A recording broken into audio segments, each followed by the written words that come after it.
Previously on the Lobby USA, Noah Pollack from the Emergency Committee for Israel tells supporters how to describe the BDS movement. When you talk about BDS, you talk about them as a movement that absolutely endorses violence against civilians, aka terrorism. Why they're doing this? They always try to connect us, to connect dots that they don't exist. In the final episode of the Lobby USA, a look ahead. After half a century of Israeli occupation, hopes that a peace deal could create two states in the lands of historic Palestine are fading fast. So how will the lobby respond? Our man on the inside finds out.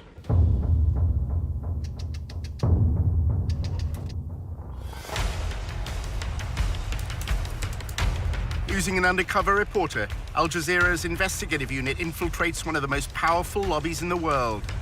We're getting $38 billion in security aid to Israel matters, which is what AIPAC is doing. We examine how the lobby, led by AIPAC, the American Israel Public Affairs Committee, has secured unwavering support in Congress. Congressmen don't do anything unless you pressure them. And the only way to do that is with money. What the lobby is all about is to make sure that Israel gets special treatment from the United States forever. But after occupying Palestinian lands for half a century, the pro-Israel lobby is facing a new challenge. We called for a full boycott of Israel, divesting from it, and eventually imposing sanctions on it to achieve UN-stipulated rights of the Palestinian people. A movement to boycott, divest, and impose sanctions on Israel, BDS, was formed on American campuses. It seems to be achieving its goals. It threatens future American support for Israel. We believe in justice for all people. That means the occupation has to end. Israel's Ministry of Strategic Affairs responded with a covert operation to defeat BDS. אתה צריך לעשות את זה עם הרבה מאוד עמימות. זה לא גוף צבאי היררכי שאם הרגנו את X, אז כל הגוף מתחתיו לא פועל. The Israeli government leverages Jewish organizations in the diaspora. Absolutely. It's a psychological campaign involving spying and smears. You discredit the messenger as a way of discrediting the message. Just stay on message. And what is that message? BDS is a hate movement. While our reporter monitored pro-Israel groups, he was asked to go undercover for the lobby. You're going into enemy territory, not for everybody.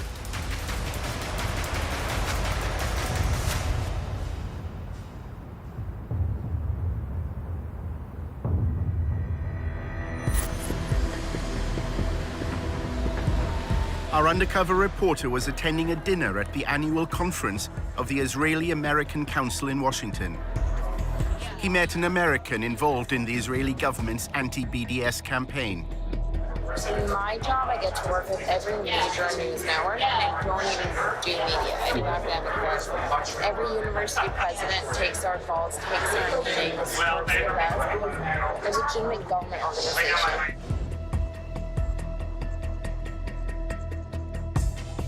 The discussion was dominated by the boycott, divestment, and sanctions movement. So many organizations focus on BDS, but for the most part, when it comes to BDS, we're very behind the scenes. I'm meeting with the university president, staff, and students, but what they're doing is building relationships with local politicians, making sure that politicians know to turn to them when Israel-sensitive things come to the table. The three-day conference brings together the constellation of pro-Israel lobby groups in the US. On the surface, things seem to be looking good for Israel. Israel's booming. It's the startup nation. More venture capital is going into Israel today than at any other time in history. So why don't we just calm down, realize that BDS is worthless, it's losing, and ignore it.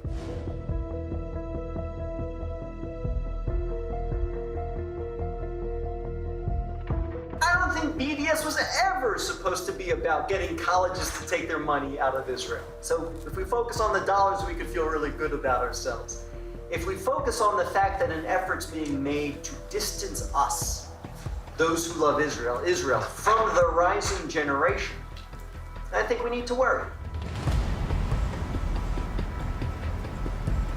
When you get to the millennials and the students, it's a bad situation. And it's getting to the point now where the majority is more favorable towards the Palestinians than the Israelis.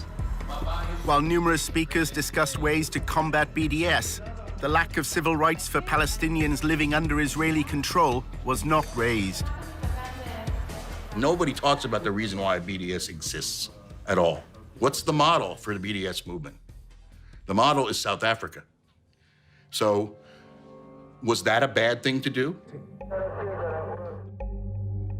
An apartheid regime which denied equal rights to black South Africans was weakened and ultimately collapsed after a global economic and political boycott.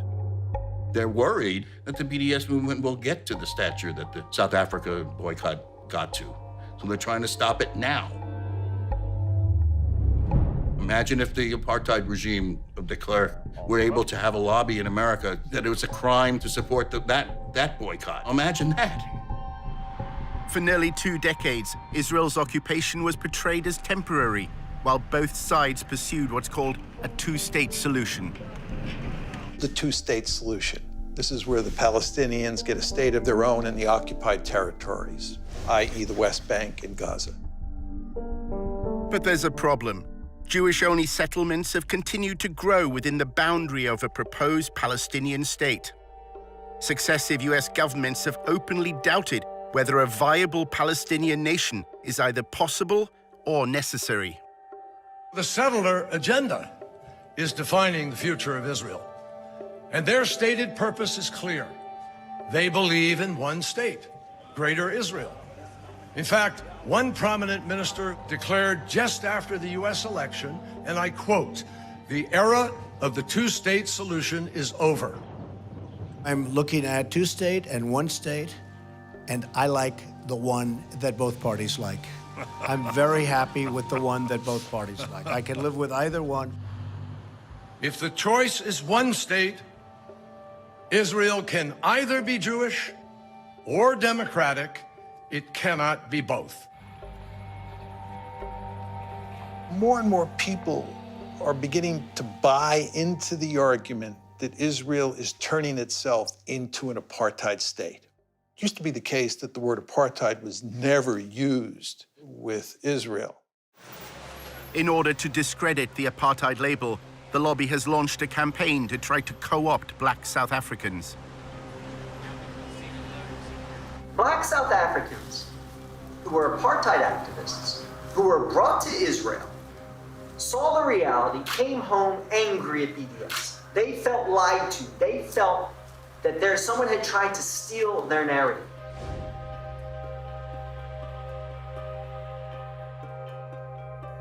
This is an effective tool.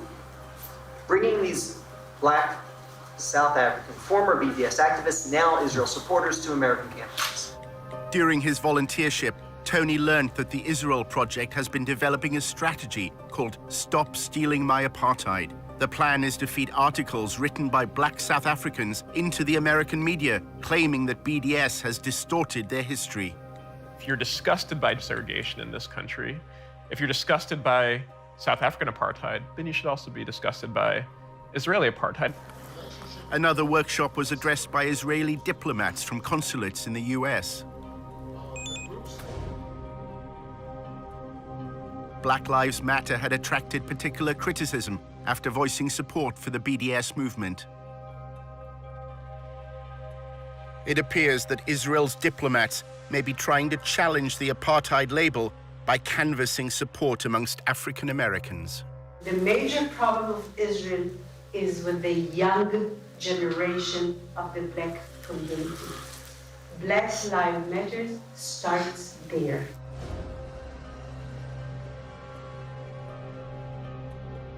I had last week a dinner, sit-down dinner at my house with 40 people, which are considered the leadership of the black community, and the very important people. They can be part of our doing an activity. Pro-Israel groups are trying to cultivate a new generation of black leaders that is pro-Israel by bringing them to AIPAC conferences on all expenses paid trips, by taking them on delegations to Israel. They're doing that because they're afraid of BDS and they're afraid of Black Lives Matter, which is this new struggle for Black freedom that also sees Black freedom as situated in a larger context. In 2014, Israel launched a siege of Gaza. In the same summer, police in Ferguson killed Mike Brown, and Ferguson rose up. And on the news at night, there would be both the latest out of Gaza and the latest out of Ferguson. There was solidarity that was expressed online with the Ferguson uprising. There were Palestinians who took to Twitter to cheer on the rebels of Ferguson and explain how to deal with tear gas.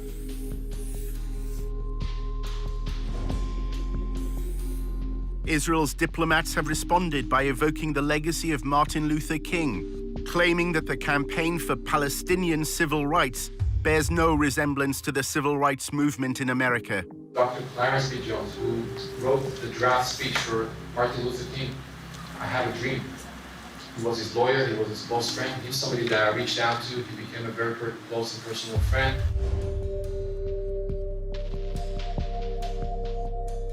Because of that relationship, he published 3 articles in the Huffington Post explaining why their agenda was hijacked.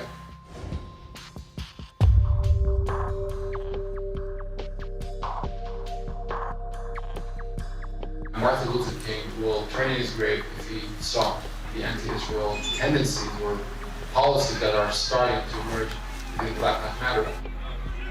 There's something on one hand laughable about it, but there's something also really insidious about this. You're using the credibility of a freedom struggle to try to oppose another freedom struggle. And I think that that's appalling. Soon after Black Lives Matter declared support for BDS, a fundraiser at a New York nightclub was suddenly cancelled. The venue's management said it didn't approve of the movement's stance on Israel. Tony was told by his boss, Eric, that the Israel Project was behind the decision. I don't know if you saw, but this club, ditched a Black Lives Matter event.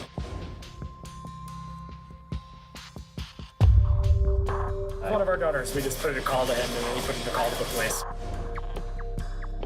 Wow, to shut down this Black Lives Matter event.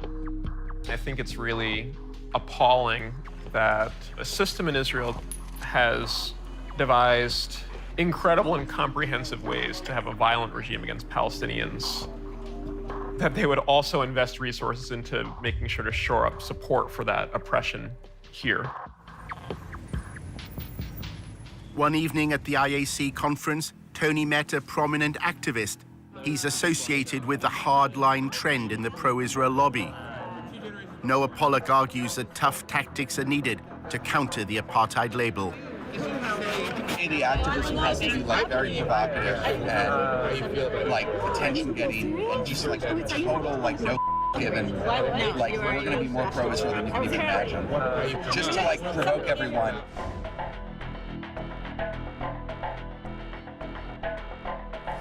Pollock believes the American public, unlike those in Britain, will accept his gloves-off strategy. The majority of Americans are pro-Israel. Whereas if you take a poll of Israel in the UK, it's just pure hatred of Israel. Your country, basically let half of Pakistan move in. So you have a different problem than we do here. Tony was told of a demonstration that Noah Pollock was organizing.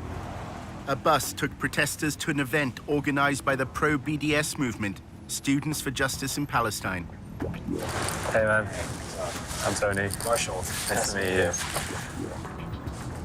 This is one of those things where either it's going to be amazing and we're going to defeat BDS, or we're just broken. You can't beat them, join them.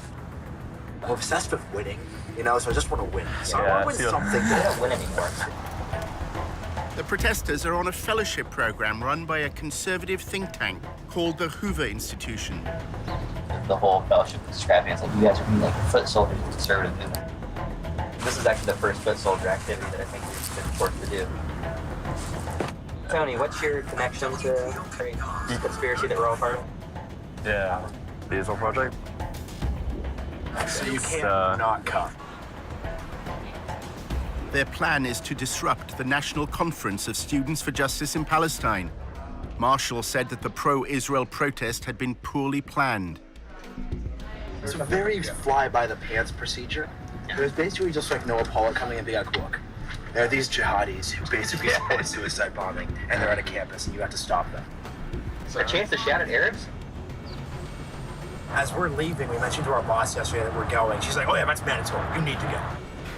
While they've been told they have to take part in the protest, not everyone on the bus is convinced it's good for their reputation. Do you know what my worst nightmare is?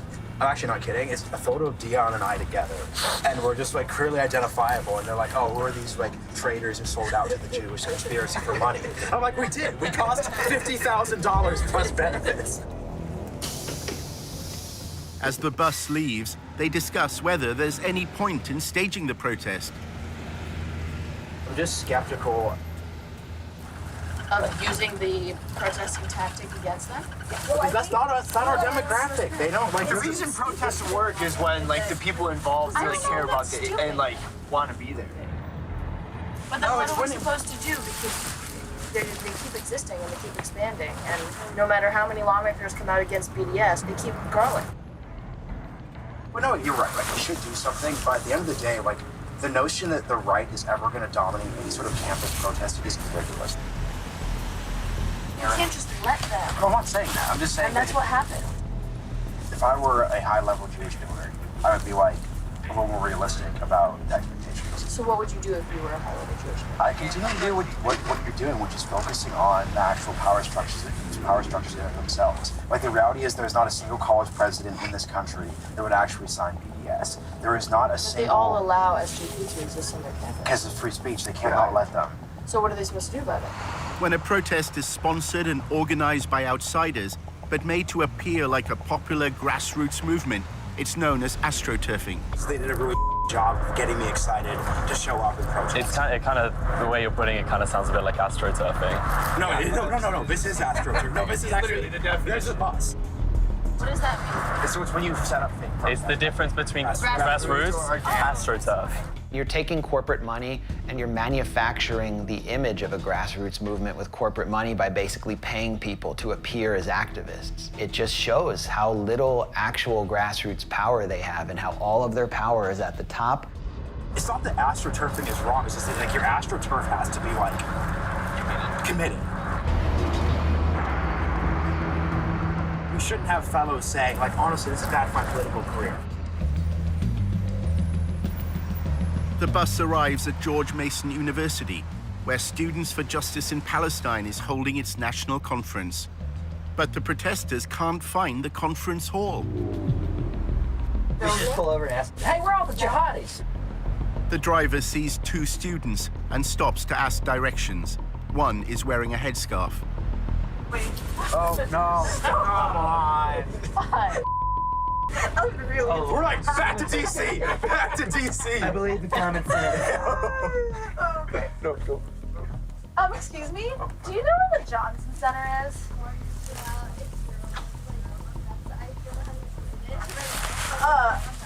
Okay, just like go back down this.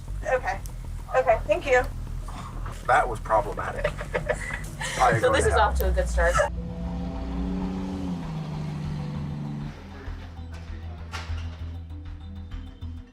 Students for Justice in Palestine really is a student-led type of organization focused around promoting the BDS cause.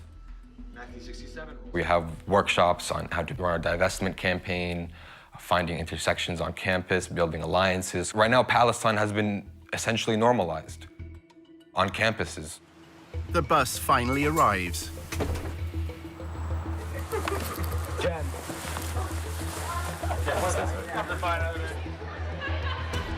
Noah Pollock's protest is not a student event. To avoid breaking university regulations, he's arranged a legal briefing. The SGP conference is on the 3rd floor, and we're going to go up and in a respectful and quiet way protest them Yael is a legal expert and is going to talk a little bit about that. We are here, of course, as guests of the university, so we don't want to be accused of disrupting a school-sponsored activity.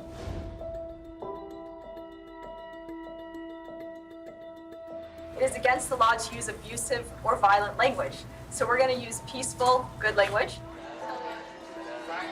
If we see that they're doing anything that is bad behavior, don't engage, remain calm. If you do happen to speak with any reporters, just stay on message. And what is that message? SJP is a hate group. BDS is a hate movement. The only other thing you probably want to mention is that SJP endorses violence, terrorism, things like that. And you guys are going to be great. We're not there to provoke. We're not there to have any sort of incident at all. We're nice people. Tony's group of protesters then faced another obstacle. Wow, I don't know if you guys heard, we were stuck in an elevator. Yeah, I really like the area. With all the signs. They shut us in an elevator. They had someone on the inside. That's anti-Semites.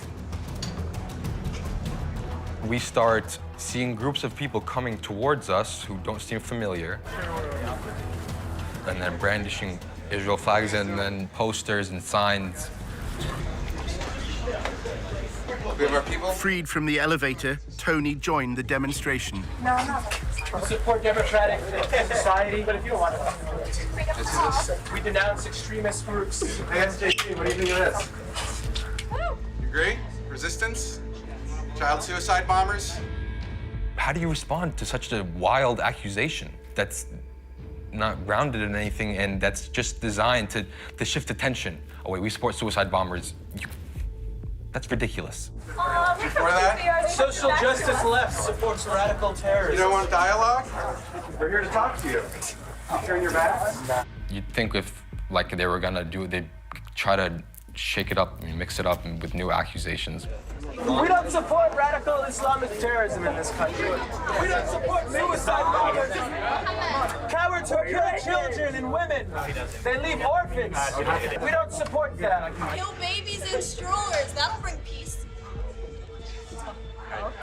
Yeah, Palestinian terrorists all over Israel. That would be it. Real baby killers, these terrorists. They kill women, they kill children, they don't care about anything. Rape women too, all the time. It takes a lot to hear this and not respond, and to turn your back to them and to not look back at them. Thank you, SJP. Good luck with your jihad. They were very frustrated at the fact that we weren't responding. They're saying, they're not even responding. They're not even responding. Look at how they wave a Palestinian flag in our country. Look at this. Despicable. These are the real basket of deplorables. These are the deplorables, people. They cower behind radical Islamism. They don't engage in dialogue because they can't win the war of ideas. There's no responding to our content, because there is no refuting our content. Our content is grounded in human rights, morality, ethics, international law. The staged protest had minimal impact on the students at George Mason University. But the headlines shared on social media tell the story Pollock wanted.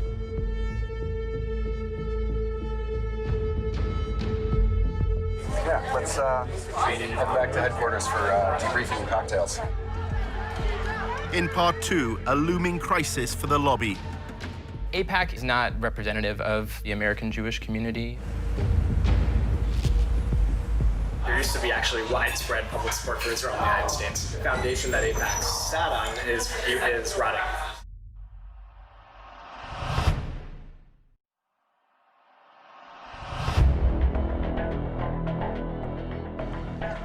In part 1, how support for Israel is falling amongst the young. It's a bad situation. The majority is more favorable towards the Palestinians than the Israelis. Child suicide bombers? And the lobby support on campus isn't always what it seems. Or are these like traitors who sold out to the Jewish conspiracy for money? I'm like, we did. We cost $50,000 plus benefits.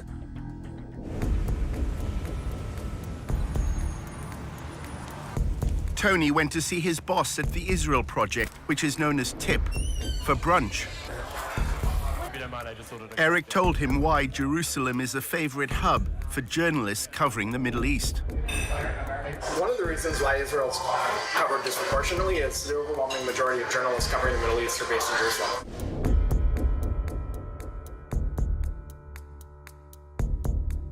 Jerusalem is a place where, after his 1 o'clock deadline, you can get drunk at a bar and meet people with it. Tip is laying the groundwork in the media for a future war between Israel and Hezbollah. We're preparing for the worst case scenario. If it happens, we have to be ready because that war will be won and lost, in the court of public opinion, not on the battlefield. Journalists based in Jerusalem would likely cover that war. The Israel Project has an office there. We have an enormous interest in affecting the people who are on the ground there, and that's what they do. They build relationships with people who give them information that they can then feed to journalists who we're building relationships with.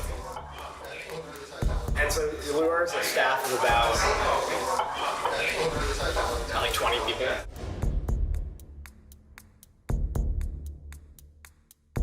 He was chief of staff of the Israeli embassy in D.C. for many years.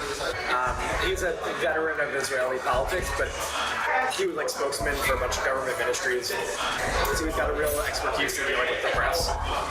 He's an expert at making their jobs easier. So, for instance, we actually now, when there's a terror attack in Israel, our staff gets to the scene usually before the press does. Just because Luar is so good. They bulletproof vests on, they have cameras, and as soon as there's a Twitter an attack, we have like 4 guys at the scene. Breaking news overseas, a shooting in the heart of Tel Aviv. He has this rapid response team where he has people strategically placed around the country. So if there's an attack, like the Sorona attack in Sorona Market in Tel Aviv. Clearly an attack on a soft target right now based on all the initial preliminary details we're getting from this very fast developing story. They take pictures and they get testimonies. By the time the press gets there, we do their jobs well. They need quote, they need information, they need a picture, a video clip, and full service, shot. We just give them. This is new video that just came in, and it shows people in the chaos after this happened, as it is night in Tel Aviv. By the time the press got there, we were able to help affect the narrative because, they're all scrambling. They need to get stuff to their editors immediately on what happened back in Brussels or Washington, and we're able to get them information. A TIP employee was interviewed by Fox News. Liat Delongovitz, who is live with us on the scene, works for the Israeli Project, which puts out news to the foreign press there. Hi, I'm here on the scene. I arrived fairly early. They use children to protect. The former CNN correspondent, Jim Clancy, first reported on the Middle East in the early 1980s. Those boundaries. When TIP begins interacting with journalists and suggesting the lines and suggesting the interviews, then it's not journalism anymore, it's just propaganda. Liat Delongovitz, who is on scene, again, works for the Israel Project, which works to put news out to the foreign press. During his volunteership at the Israel Project, Tony saw a letter to a donor explaining how TIP had assisted a journalist from CNN. TIP took Will Ripley on a helicopter tour, which seemingly impressed the reporter. Once you arrive in Israel, they come up with a series of things. They know you're in town. They have your number. You get the helicopter tour. That's fun. You get some video that you can use in your reporting. And then they sponsor trips like this one with special access to people that they know, and they can set it up. I visited the Israeli side of the border with Gaza and can tell you the tension there is palpable. Hamas leaders have stated that they are aggressively expanding their underground labyrinth of tunnels. This won't help. The safe room won't protect you from a tunnel attack. Not from that. It's a very compelling report, but it's based on an absolute lie. And there are even reports from some residents they are hearing digging underground. The premise of the report is that Palestinians are digging tunnels in order to come up into the bedrooms of Israeli children and to kidnap them or kill them or terrorize them. The document Tony saw claimed the TIP's influence created one of the fairest reports on Israel shown recently on a major broadcaster. For those living close to Gaza, it seems only a matter of time before it happens again. It keeps me awake at night. There isn't one recorded case of these tunnels being used to attack Israeli civilians. The report was presented solely from one side. The Israel Defense Forces say the average Hamas tunnel is 3 kilometers, nearly 2 miles, costing millions of dollars and tons of valuable concrete, resources badly needed by the long-suffering people of Gaza to rebuild their cities. TIP fully knows that if you're the journalist in Gaza who's doing a report with Hamas sources, your office is damn well going to require that you put in an Israeli voice to counter some of the things that are said there. They well know that if you are on the Israeli side doing a report with mostly Israeli sources, that same pressure will not be applied. You will be allowed to go ahead without trying to get the other side of the story. Why is that? That's because TIP is powerful, and they're going to hold journalists to account. Dedicated to changing people's minds. TIP's promotional video explains its role. We don't attack the media. We become a trusted partner and resource, bringing integrity and facts to the coverage. After an exchange of tweets concerning the Charlie Hebdo attacks in 2015, Clancy left CNN. He is unable to discuss his departure for legal reasons, but recalled instances when the pro-Israeli lobby exerted influence. The big media companies will tell you that, well, maybe they won't tell you this, but they have been harassed. If they had Palestinian journalists who knew the ins and outs of the Palestinian Authority, for example, they were blatantly told to get rid of them, that they weren't trustworthy journalists. Whatever a journalist reports, if it's not liked by whether it's TIP or people within the government, they will put pressure on the media houses, the big networks. TIP's online promotion claims it shapes the way Israel is framed in the international media. TIP changes the way thousands of media reports appear every year. And then we add platforms of our own, getting people talking, taking command of the conversation. This last week, when I was there, I met with both Herzog and Netanyahu.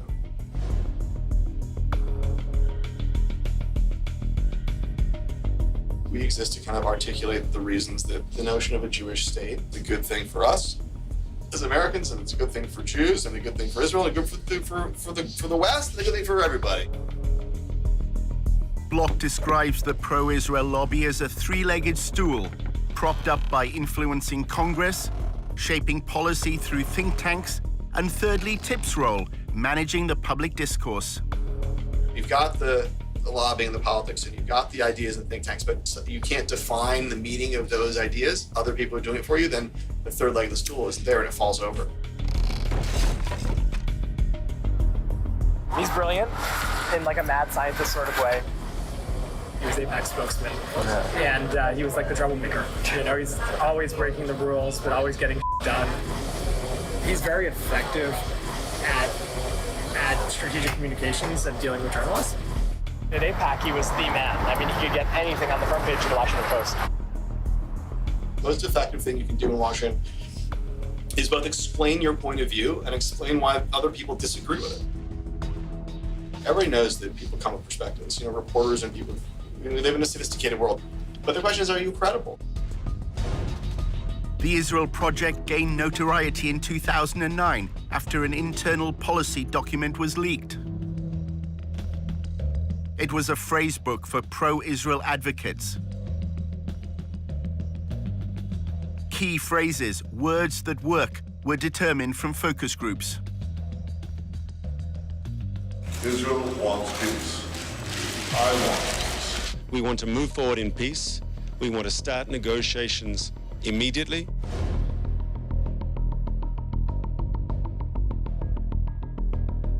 The Israeli Defense Forces acted against the launching of rockets by terrorists. They are shooting at our children, at our mothers, at our civilians. What for?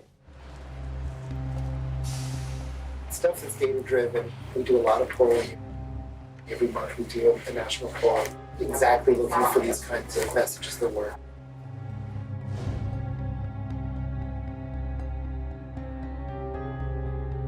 We know that people use mostly from significant headlines. So the headlines are very, very carefully messaged.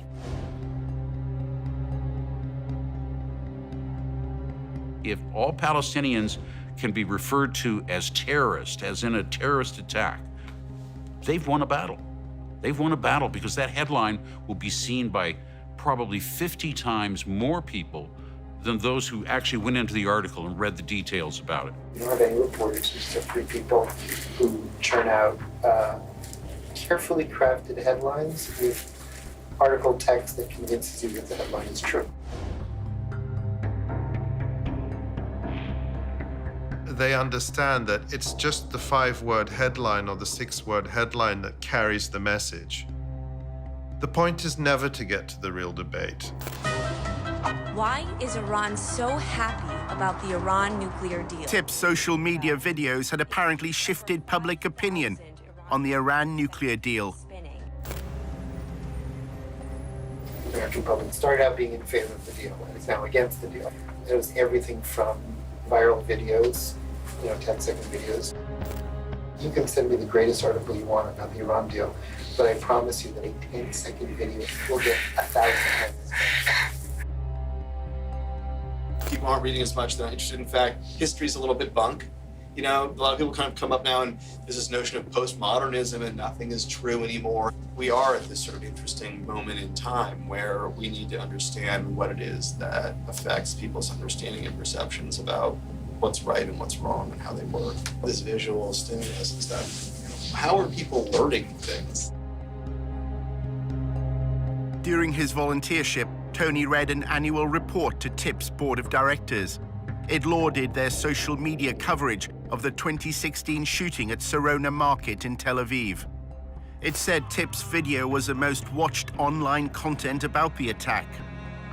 The video claimed to show Palestinians celebrating the killing of Israelis, something the mainstream media overlooked. But this was not true. This image was taken in Ramallah 2 years earlier.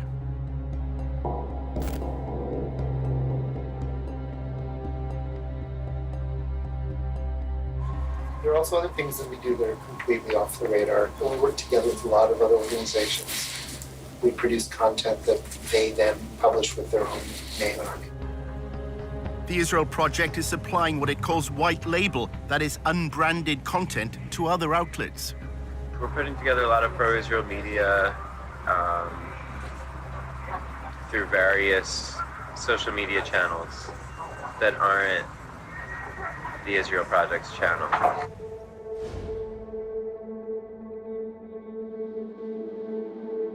So we have a lot of side projects that we're trying to influence the public debate with. So that's why it's a secretive thing, because we don't want people to know that these side projects are associated with the Israel Project.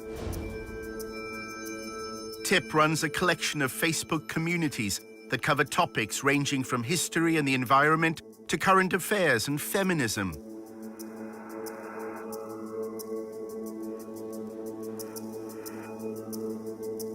But their affiliations to the Israel Project are deliberately vague. Why is it that they can't be connected to the Israel Project? I think it's because we want people to view them as objectively as possible.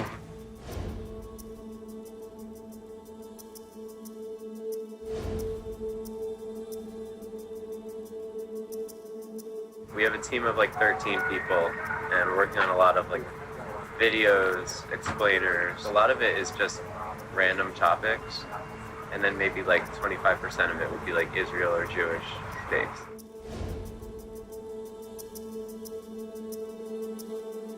The Israel brand is increasingly toxic. So you can't sell Israel directly. You have to have sort of other hip stuff that's just very innocuous, fun, and then from time to time you're going to slip something about Israel in.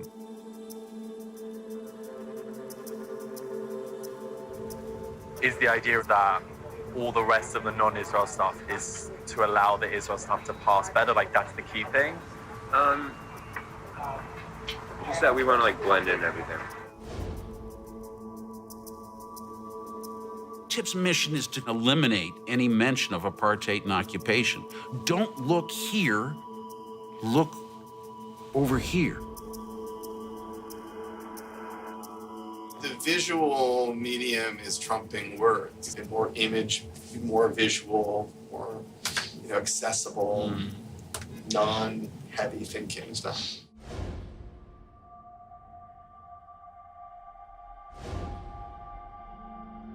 Kittens are easy to sell. Apartheid is a much harder product to get people to buy. More and more people will use the word apartheid when they talk about Israel. The end result is that the lobby has to work extremely hard today and will have to work even harder over time to defend Israel. And of course, in part, this means doing everything that can be done here in the United States and in the West more generally to discredit the BDS movement, because the BDS movement is so dangerous to Israel. Tony had gathered that the lobby's concern with BDS was not its economic impact, but a much wider threat to the power of the pro-Israel lobby. The specific potential of an immediate boycott, that's not a problem. It's a bigger problem is the Democratic Party, the Bernie Sanders people, bringing all these anti-Israel people, and the Democratic Party being pro-Israel is less of a bipartisan issue. And then, every time the White House changes, policies towards Israel change, and that becomes a dangerous thing for Israel. There is an actually important battle being fought on the campuses.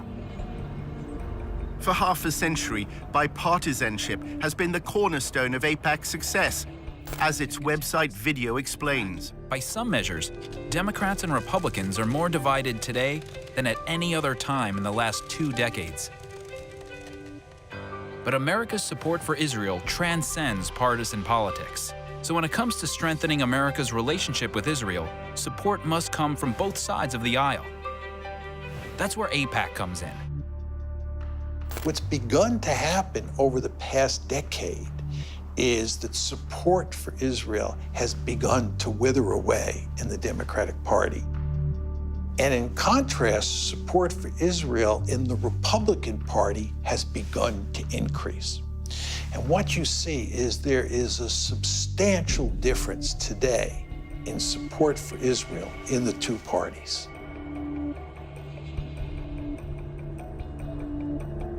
AIPAC has moved so far to the right that it's losing the young people. By the time of the next presidential election, Democrats will not glibly, in a debate, say they're running for president, and I love Israel, and I'm a diehard supporter of Israel. The terrain has changed dramatically.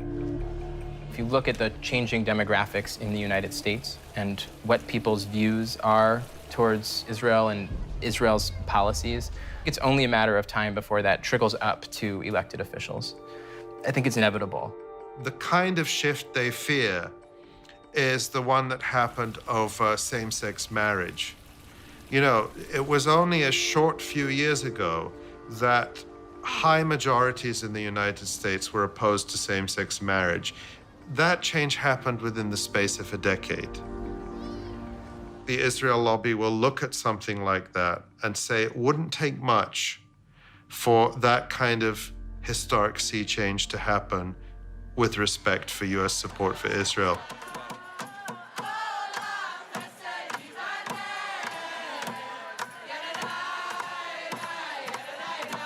Outside AIPAC's 2017 annual conference, the first protesters were American Jews.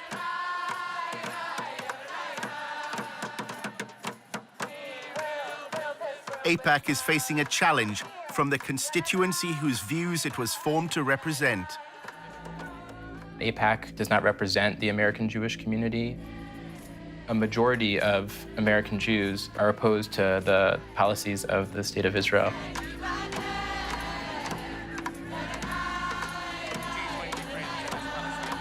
You do not represent the best of the Jewish prophetic tradition, and we here to bear witness to tell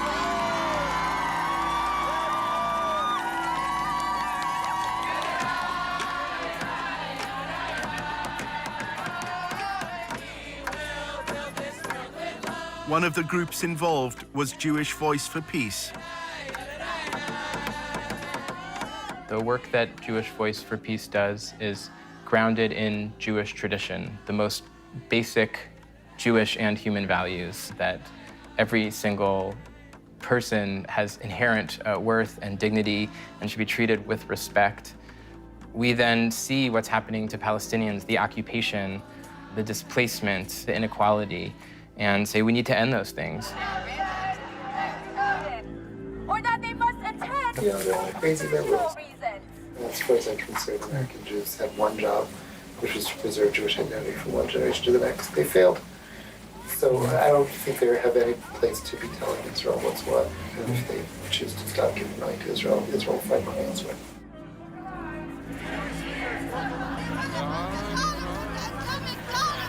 There were few pro-Israel demonstrators. Most wanted to project their strength through Israel's relationship with the United States.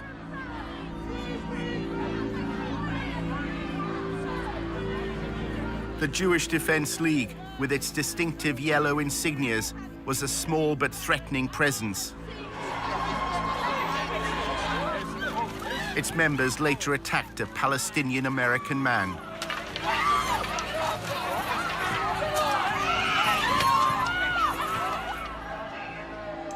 There's all sorts of survey data. For American Jews under the age of 30, only 32% said that a close attachment to Israel was important to them in terms of what it meant to be Jewish. The more and more young American Jews become aware of what the Israelis are doing to the Palestinians and how indefensible that is, at least in terms of Western values, the more difficult it will be to get those younger American Jews to feel a deep commitment to the state of Israel. I can't breathe! I can't go! American Jews are even taking their protest to Jerusalem. The Israeli government official who launched a covert campaign to spy on American citizens recognizes that Israel is facing a generational time bomb. אנחנו היום, לא רק שאיבדנו את הדור השני של היהודים, שזה דור המילניום של היהודים, אני שומעת את זה מההורים שלהם שבאים להיפגש איתי ומסבירים לי כמה קשה להם בארוחות שישי מול הילדים שלהם. שלא מכירים במדינת ישראל ולא רואים בנו איזה אנטיטי שצריך להריץ אותו.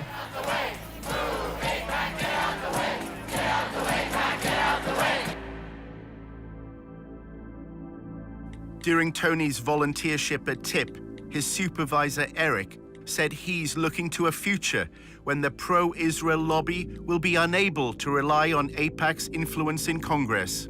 He said they faced a major challenge and a big bowling ball was being hurled towards them. They needed to get on the bowling ball and start dancing.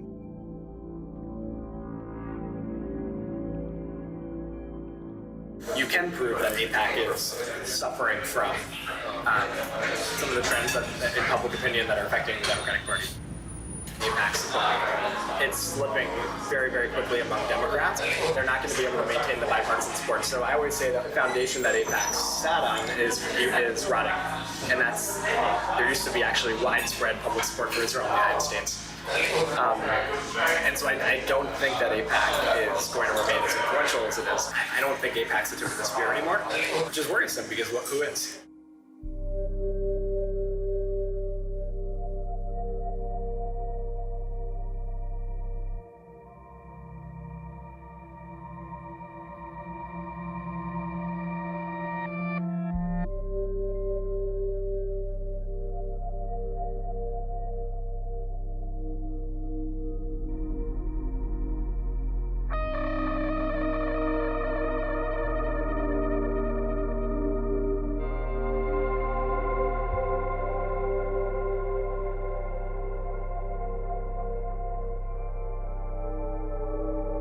Just know I have total faith in you. I hope it's not the last time we work together.